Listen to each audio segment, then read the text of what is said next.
Ok, bienvenue à tous dans cette nouvelle vidéo dans laquelle je vais te partager mon retour d'expérience sur l'Aerox que j'ai fait cette année.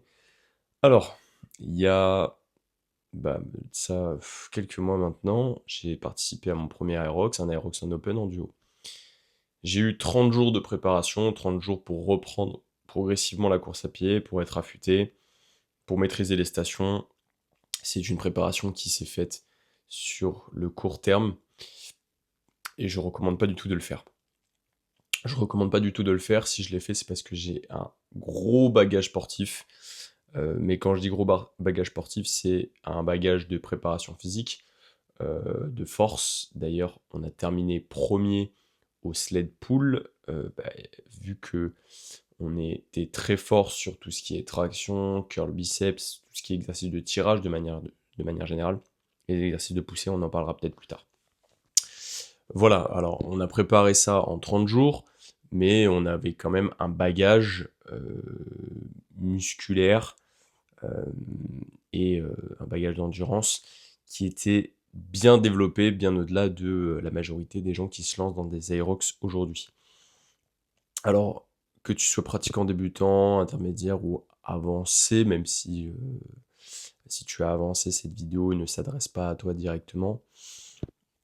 Je crois que l'Aerox, on comprend un peu mal l'Aerox, ce qui est normal.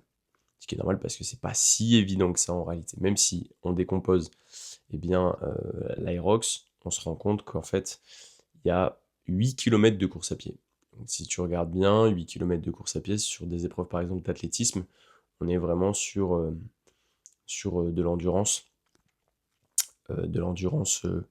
aérobie. C'est des épreuves qui durent plus d'une heure, mais couplées justement avec de l'endurance de force, d'une capacité à produire de la force pendant plus de 2 minutes à chaque fois sur à peu près sur les divers ateliers que tu vas devoir réaliser. Donc mon retour d'expérience, pour te raconter un petit peu comment ça s'est passé pour moi, je suis un profil qui est plutôt axé sur l'endurance de force plutôt que sur l'endurance aérobie de base, et même en réalité plus musculaire, mais du moins pour cette épreuve-là, en fait, pour te dire, on a été assez bon sur tout ce qui a été atelier, et un peu moins sur la course à pied, et voilà. Et si aujourd'hui je devais refaire un Aerox, je me concentrerai davantage sur la course à pied, d'autant plus que j'ai déjà la force pour exploser les machines. Et pourquoi pas essayer d'intégrer du compromise run, ce que je n'ai pas fait avant, c'est-à-dire travailler avec du run et des ateliers. Pourquoi je ne l'ai pas fait avant? Parce que en réalité, j'avais une trop grosse base de course à pied à rattraper pour pouvoir ensuite faire de la course à pied et enchaîner avec des ateliers. Et d'ailleurs, c'est le cas pour la majorité d'entre vous. Et en plus de ça, moi je sais que je pourrais me permettre de coupler la course à pied avec l'atelier parce que je suis déjà fort sur les ateliers. J'ai déjà un niveau de force. Je soulève plus de 2 fois, enfin quasiment 2 fois mon poids de corps dans l'état actuel aujourd'hui au squat. Euh, j'ai un bon bench, du soulevé terre, je n'ai plus les stats exactement, mais c'est des prérequis de force, tu vois, je vais avoir plus de 15 tractions, en fait, qu'il faut avoir pour pouvoir vraiment performer en Aerox et en réalité passer une bonne compétition. Pourquoi je dis ça? Parce qu'il y a beaucoup de personnes qui se reposent sur les cours qu'on leur propose actuellement en Aerox, qui vont simplement se mettre une pile euh, et finir KO au bout de 45 minutes sur une intensité sur un entraînement dans lequel ils ne vont pas manipuler de charge. Le problème, c'est que, c'est un entraînement qui peut être intéressant euh, sur votre plan hebdomadaire d'un point de vue endurance musculaire, donc votre capacité à répéter un effort avec une faible charge euh, pendant un temps donné. Mais en réalité, le problème, c'est que si vous regardez bien, à part les burpees, et sachant quand même qu'il y a un bro jump, bah, ce qui demande de la force de propulsion, de saut. Euh, Sur un plan horizontal, bah, vous avez quand même besoin de force sur chacun des exercices.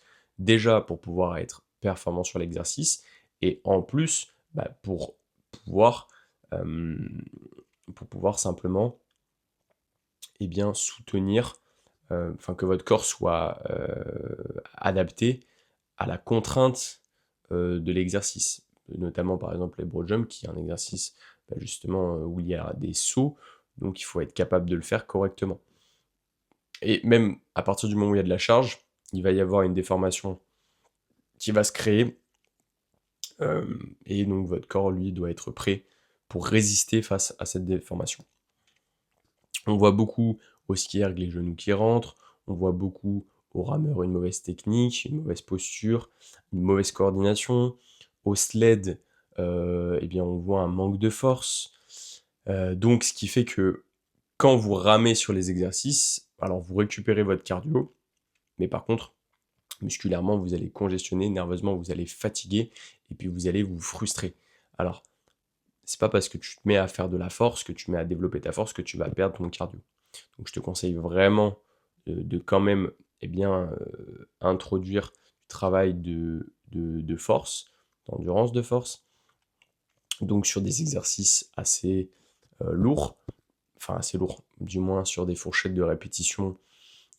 Si tu veux travailler ta force aux alentours de 3 à 7 reps, ton endurance de force, tu peux aller un petit peu au-delà, entre 8 et 12 reps. Mais bon, c'est assez flou comme ça. Mais il faut que tu comprennes vraiment que la relance, oui, mais plus tu mettras d'intensité, plus tu vas forcément être impacté par les exercices que tu vas faire. Mais à contrario, si tu n'es pas capable de mettre d'intensité, ça va être pareil. Donc il faut un équilibre. Il faut un équilibre au niveau de l'aérox pour pouvoir le faire correctement, arriver sereinement, donc, être aussi au courant des exercices, de ce que tu dois réaliser pendant ces exercices-là. Enfin, c'est-à-dire la sensation que tu vas ressentir. Donc vraiment de les faire, moi, ce qui m'avait aidé, c'est de vraiment me faire un entraînement très dur d'un point de vue force. Donc c'est-à-dire on avait fait un truc qui était quasiment pas faisable. On avait abusé sur les charges, sur les sleds, et on en avait chié pendant 1 heure et demie. Enfin, c'était un truc, c'est vraiment pas ce que je conseille, mais c'est vrai que d'avoir fait quelque chose de très difficile à ce moment-là, quand on est arrivé sur l'Aerox, c'est pas que ça nous a paru facile, mais on avait moins d'appréhension, on n'avait pas d'appréhension du tout même, et on était plus concentré sur la course à pied. Sur le fait de gérer l'effort, de réussir à accélérer au bon moment, de se relancer, et voilà. Pour terminer sur le petit retour, donc déjà pour résumer, donc travaille ta force, travaille aussi ta course à pied, donc sachant que en plus, selon le point où tu pars, bah, travailler ta force, ça va aller très vite au départ, tu vas avoir une progression très rapide, surtout si tu l'as pas fait avant. Donc fais-le, ça aura que des bienfaits. Travaille-le dans des bonnes positions, correctement. Et travailler ta course à pied. Alors, on entend un petit peu de tout. Moi, je te conseille si tu débutes, de travailler comme moi je l'ai fait sur un peu plus technique, une fois par semaine technique, où tu vas travailler au niveau de ton seuil 1, sur de la distance un peu plus longue, pourquoi pas, mais tu travailles aux alentours de 30-40 minutes, hein, je pense sur tes 2 sessions même, pourquoi pas un peu plus si tu es capable de le tolérer, en full respiration nasale en te concentrant à travailler ta foulée, et une où tu vas faire du fractionné, où cette fois-ci tout simplement tu vas aller peut-être au-delà de 75% de, de 75% tout simplement de ta capacité de ton max. Et je pense que c'est amplement suffisant pour préparer une rock si tu fais ça sur plusieurs mois. et qu'en même temps tu fais attention à ton alimentation et que tu développes ta force, je pense que tu arrives quand même assez aguerri sur l'Aerox. Donc voilà, donc c'était pour te dire de pas nécessairement faire que des Aerox typés, eh bien, cardio sur de l'intensité très haute d'un point de vue cardiaque par l'enchaînement des exercices, mais la seule charge que tu vas soulever, ça va être plus ou moins quelques sandbag lunge et les ergos. Et puis travailler un peu plus sur des exercices fondamentaux de force. Pourquoi pas augmenter un petit peu ton nombre de reps, mais toujours te permettre de travailler sur une haute intensité, mais d'un point de vue de la charge. Donc c'est-à-dire réussir à faire des entraînements, pourquoi pas, où tu as une proximité de l'échec musculaire, si tu l'as jamais fait avant. Voilà, donc ça va te donner quelques courbatures au départ, mais ce sera bénin pour toi sur le long terme si tu l'as pas fait. Donc voilà, donc c'est un petit conseil pour les débutants, pour ceux qui débutent. Et moi, de mon retour d'expérience, pour terminer, on a fait une course où on n'est pas parti trop vite, ce qui nous a permis d'accélérer sur la fin. J'ai pas été trop endommagé par les ateliers. On n'a pas été très performant sur les ergos. Moi, je pense que c'est parce que j'en fais vraiment très peu.